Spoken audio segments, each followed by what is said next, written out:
উপস্থিত আছেন গণস্বাক্ষরতা কর্মীবৃন্দ, তাদেরকে ধন্যবাদ জানাই। এবার বক্তব্য রাখবেন সীমা মোসলেম, যুগ্ম সাধারণ সম্পাদক, বাংলাদেশ মহিলা পরিষদ।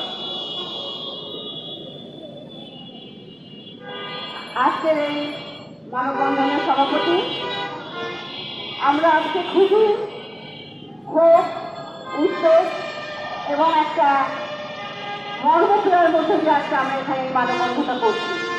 কিছুদিন আগে আমরা এখানে একটা মানববন্ধন করেছিলাম যাতে আমাদের সার্বজনীন শারদীয় দুর্গাপূজা নিরাপত্তার মধ্যে হয়।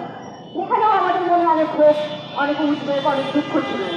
একটা সার্বজনীন উৎসব পালনের জন্য, নিরাপত্তার মধ্যে পালনের জন্য যদি আমাদেরকে দাবি করতে হয়, তার থেকে দুঃখজনক বিষয় আর কিছুই থাকে না।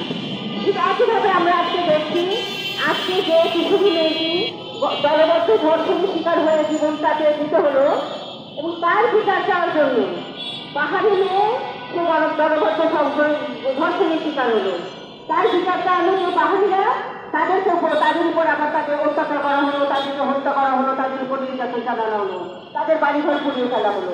তার মানে কি, আজকে আমাদের প্রান্তিকতায় যারা আছে, আজকে আমরা প্রান্তিক পর্যায়ে আছি, যাদের জন্য বিশেষ ব্যবস্থা নেওয়া প্রয়োজন, সেখানে তাদের জন্য বিশেষ ব্যবস্থা না নিয়ে তাদেরকে আমরা নানাভাবে নিষ্পেষিত এবং নিগৃহীত করছি, যাতে তাদের অধিকার প্রতি মুহূর্তে, মানবাধিকার প্রতি মুহূর্তে ভূমিষ্ঠিত হচ্ছে। আমরা জানি আমাদের সংবিধানে লেখা আছে বাংলাদেশের সকল মানুষের ধর্ম, বর্ণ, গোত্র নির্বিশেষে সমান অধিকার।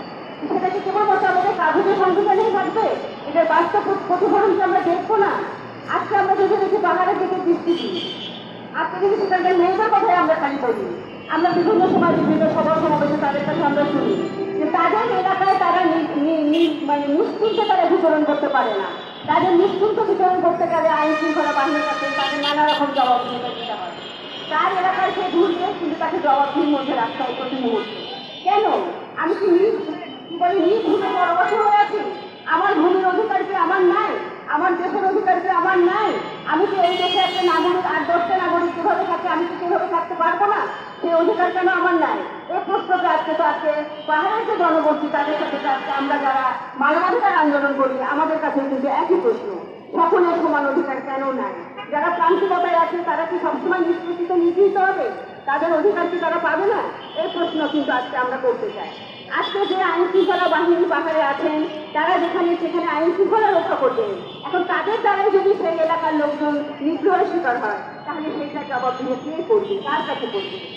আজকে আমরা এখানে এই কারণে সমবেত হয়েছি, বাংলাদেশ মহিলা পরিষদ একটা মানবাধিকার সংগঠন, যেখানে মানবাধিকার লঙ্ঘন, সেখানে বাংলাদেশ মহিলা পরিষদ তার কণ্ঠ নিয়ে এগিয়ে আছে, তার যতটুকু শক্তি আছে সেই শক্তি নিয়ে সামনে আছে।